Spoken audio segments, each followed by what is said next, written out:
Гимназия номер 5 – победитель конкурса «Цветущий кызыл» 2014 и 2015 годов. Работники школы, учащиеся и их родители уже с весны начинают украшать родную школу. Там высадили аллею и назвали ее «Океанский участок» в память об отдыхе в детском центре «Океан». На территории школы высажены цветы, оформлены деревья, окрашен спортивный городок. Игровую площадку, где проходят спортивные мероприятия, дружно очистили от сорняка школьники, которые проходят трудовую практику. Учителя тоже не отстают от школьников. Вместе работают, а после чего вместе играют. В озеленении участка, конечно, принимают участие учителя, дети и родители.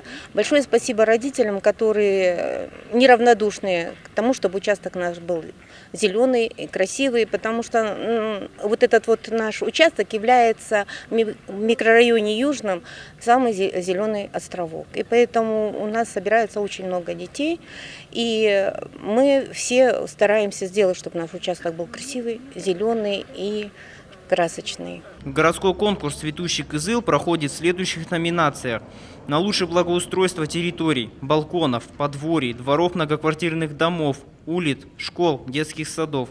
Всего номинаций 13. Конкурс проводится в столице уже в 6-й раз. Этот конкурс проводится ежегодно. Ранее он назывался, с 2014 года он назывался «Кызыл. Территория чистоты и порядка». В этом году мы вернули старое название «Цветущий кызыл». Как я сказал, проводится он ежегодно. Количество номинаций 13. Также в этом году были изменения в датах проведения, то есть заявки начинали принимать уже с 1 апреля, раньше с мая только.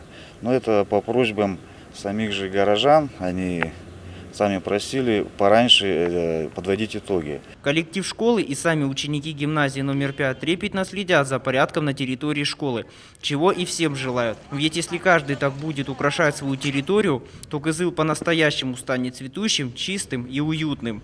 Денис Трухневич, Алексей Филиппов, Илья Сапун, телекомпания «Новый век».